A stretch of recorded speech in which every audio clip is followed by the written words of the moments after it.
Golden مفرور، ایک غیر معمولی شخص، لومڑی جیسا چالاک اور بھیس بدلنے کا ماہر، یہ تمام القابات پاکستان کے میڈیا نے سیٹھ عابد کو دیے۔ اخبارات نے انہیں ہمیشہ پاکستانی سونے کے سمگلر کی حیثیت سے پیش کیا۔ سیٹھ عابد کو اس پر بہت گلہ رہا۔ مجھے سونے کا سمگلر کیوں کہا جاتا ہے؟ میں اپنی بہنوں اور بیٹیوں کی شادی کے لیے سستا سونا فراہم کرتا ہوں۔ وہ شوکت خانم میموریل ٹرسٹ کے ابتدائی ڈونرز میں سے ایک تھے۔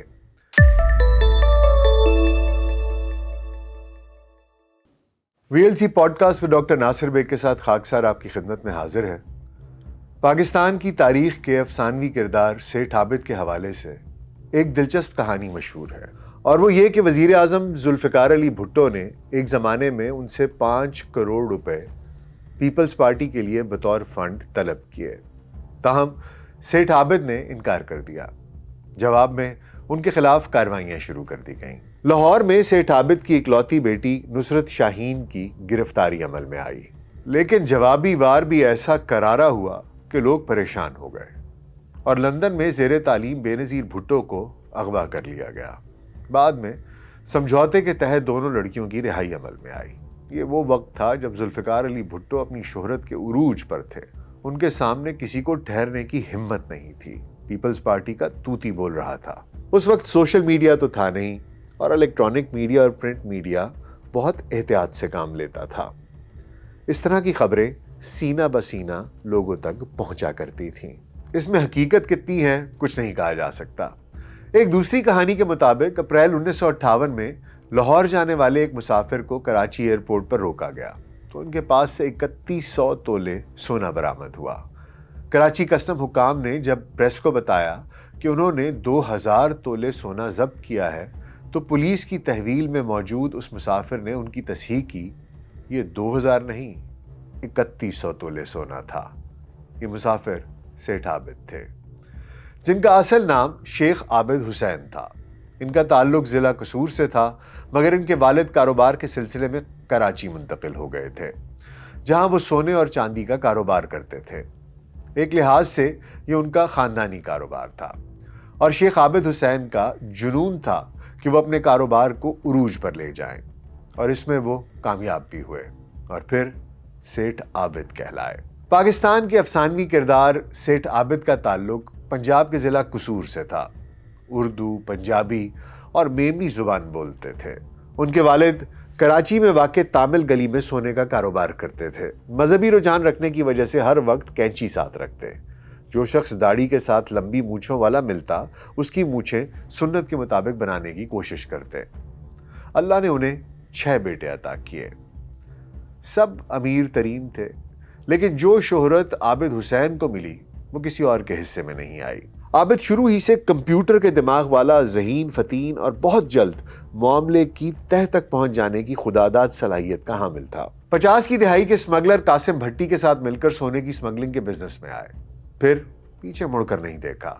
لاکھوں کروڑوں سے ہوتے ہوئے اربوں کی دولت کمائی۔ ایک وقت میں پاکستان کے انتہائی مطلوب شخص بھی کہلائے۔ ان کی تلاش کے لیے ملک کی تاریخ کا سب سے بڑا آپریشن لانچ کیا گیا، جن میں پاکستان کی فوج، پولیس، رینجرز اور نیول گارڈز کی چھاپہ مار ٹیموں کو تشکیل دیا گیا۔ ان کے اثاثوں کو حکومتی تحویل میں لے لیا گیا، اور کراچی میں سیٹھ عابد کی رہائش گاہ پر بھی چھاپہ مارا گیا، جہاں سے بڑی تعداد میں غیر ملکی کرنسی اور سونے کی اینٹیں برآمد کی گئیں۔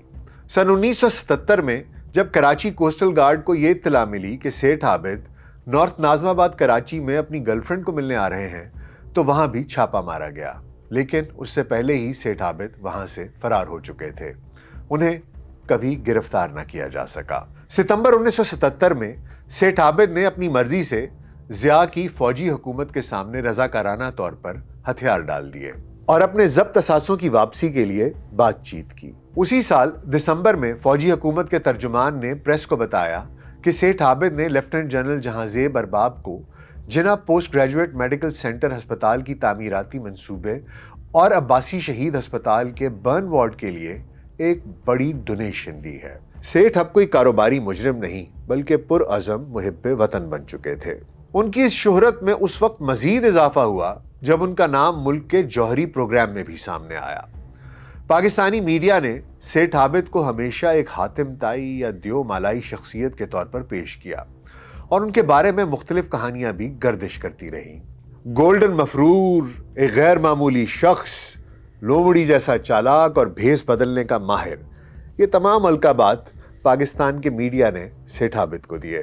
یہ بھی کہا جاتا ہے کہ جب امریکی حکومت نے پاکستان پر ایٹمی ری پروسیسنگ پلانٹ درآمد کرنے کے خلاف مہم چلائی تو فرانس نے امریکہ کے دباؤ پر گھٹنے ٹیک دیے اور پاکستان سے اپنا معاہدہ منسوخ کر دیا۔ ایسے میں پاکستان کے ایٹمی پروگرام کے لیے مشینری کی خفیہ درآمد اور پاکستان منتقلی میں اہم کردار جس شخصیت نے ادا کیا وہ سیٹھ عابد حسین مرحوم تھے۔ انہوں نے سمندری راستے سے پاکستان کو مطلوبہ پرزہ جات منگوا کر دیے۔ یہ کہانی سچ ہے یا جھوٹ، اس کی تصدیق آج تک نہیں ہو سکی۔ سیٹھ عابد ہر برس حج پر بھی جاتے اور اس کے ساتھ ہی عرب شیخ آپریٹرز کے ساتھ اپنے تعلقات کو بہتر بھی بناتے۔ سیٹھ عابد پاکستان کے علاوہ دنیا کے کئی ملکوں کی پولیس کو مطلوب تھے۔ ان کا نام انٹرپول کی فہرست میں بھی شامل تھا اور یہ اکثر دلی، دبئی اور لندن کا سفر کیا کرتے تھے۔ کہا جاتا ہے کہ لندن، دلی اور دبئی میں رابطوں کے ساتھ سیٹھ عابد نے 1950 سے 1980 کے دوران سونے کی سمگلنگ پر اجارہ داری قائم کر کے خطے میں بھارتی سمگلروں کا نیٹ ورک تباہ کر دیا تھا۔ 1963 میں ٹائمز آف انڈیا نے لکھا کہ پاکستان کے گولڈ کنگ کے بھارت میں روابط ہیں۔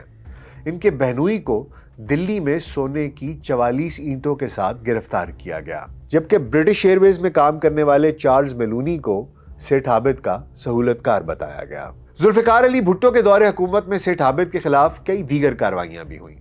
1974 میں لاہور میں سیٹھ عابد کی رہائش گاہ پر پولیس کے چھاپے میں پاکستانی کرنسی جس کی اس وقت مالیت تقریباً 12.5 ملین تھی برآمد ہوئی۔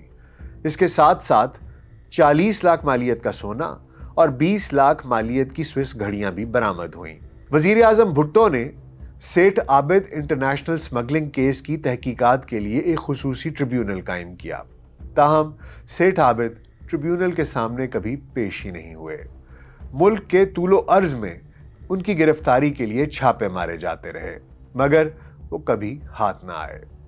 ابتدائی طور پر یہ نظام قریبی رشتہ داروں کے نیٹ ورک پر مشتمل تھا۔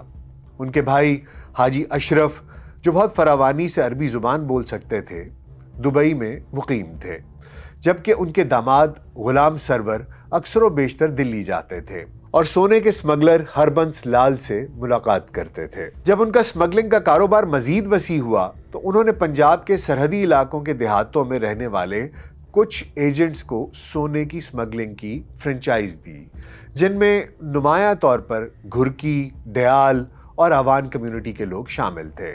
اخبارات نے انہیں ہمیشہ پاکستانی سونے کے سمگلر کی حیثیت سے پیش کیا۔ سیٹھ عابد کو اس پر بہت گلہ رہا۔ اپنے ویژن کو واضح کرتے ہوئے سیٹھ عابد نے لاہور کے ایک اخبار کے ایڈیٹر کو بتایا، مجھے سونے کا سمگلر کیوں کہا جاتا ہے؟ میں اپنی بہنوں اور بیٹیوں کی شادی کے لیے سستا سونا فراہم کرتا ہوں۔ میں معاشرے اور ریاست کے لیے بھی عمدہ خدمات انجام دے رہا ہوں، مگر کسی بھی تعریف اور پہچان کی بجائے مجھے بدنام کیا جاتا ہے اور اب میں بدنام ہو چکا ہوں۔ اگرچہ سیٹھ نے ساری زندگی تشہیر سے گریز کیا، لیکن پھر بھی انہیں شہرت ملی۔ ان کا نام قومی سطح پر اس وقت مشہور ہوا جب انہوں نے ایک ٹی وی شو میں نیلامی کے دوران کرکٹر جاوید میاں کا شارجہ اننگز میں استعمال ہونے والا بلہ اپنے بیٹے کے لیے 5 لاکھ روپے میں خریدا۔ جنرل مشرف کے دور میں سیٹھ عابد نے لاہور میں ہونے والی کئی تقریبات میں شرکت کی اور مزید کئی سماجی منصوبے شروع کیے، لیکن نومبر 2006 میں سیٹھ عابد کو گہرے صدمے کا سامنا کرنا پڑا جب ان کے بیٹے حافظ ایاز کو ان کے گارڈز نے لاہور میں گولیاں مار کر ہلاک کر دیا۔ حافظ ایاز چاولوں کا کاروبار کر رہے تھے اور پاکستان میں رائس کی نئی اقسام متعارف کروا رہے تھے اور ایک ہاؤسنگ سوسائٹی بھی بنائی ہوئی تھی جس کو وہ چلایا کرتے تھے، اور اسی ہاؤسنگ سوسائٹی میں یہ واقعہ پیش آیا۔ سیٹھ عابد کے 2 بیٹے اور بھی ہیں، تاہم وہ گونگے اور بہرے ہیں۔ ان کی وجہ سے ہی سیٹھ عابد نے گونگے بہرے افراد کے لیے حمزہ فاؤنڈیشن بھی بنائی تھی اور اسپیشل افراد کے لیے کئی فلاحی منصوبے بھی شروع کیے تھے۔ حافظ ایاز کے قتل کے بعد سیٹھ عابد ٹوٹ گئے تھے اور ان میں پہلی سی پھرتی نہ رہی، اور پھر وہ آہستہ آہستہ منظر سے غائب ہو گئے۔ سیٹھ عابد حسین علالت کے بعد 9 جنوری 2021 کو 85 برس کی عمر میں کراچی کے ایک اسپتال میں انتقال کر گئے۔ انہیں شہر قائد میں ماڈل کالونی کے قبرستان میں دفن کیا گیا۔ ان کی وفات کے وقت عمران خان وزیر اعظم تھے، جنہوں نے ٹویٹ کیا تھا کہ سیٹھ عابد کی رحلت کی اطلاع پا کر میں افسردہ ہوں۔ وہ شوکت خانم میموریل ٹرسٹ کے ابتدائی ڈونرز میں سے ایک تھے۔ میری دعائیں اور ہمدردیاں ان کے اہل خانہ کے ساتھ ہیں۔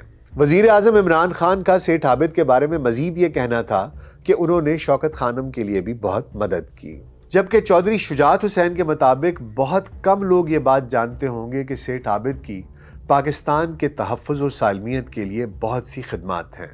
میں ذاتی طور پر جانتا ہوں کہ سیٹھ عابد نے جو قومی خدمات ادا کی وہ بہت ہی کم لوگوں کو نصیب ہوتی ہیں۔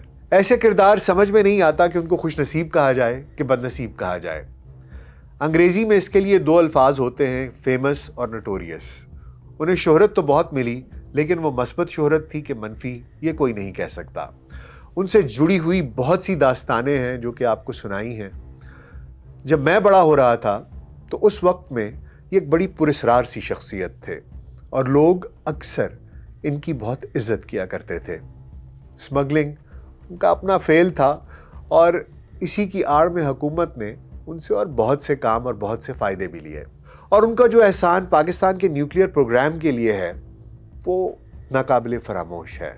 حالانکہ یہ بات تاریخ میں کہیں لکھی نہیں گئی، کیونکہ ایسی باتیں تاریخ میں کہیں لکھی نہیں جاتی، لیکن سینہ بسینہ ہمیشہ زندہ رہتی ہیں۔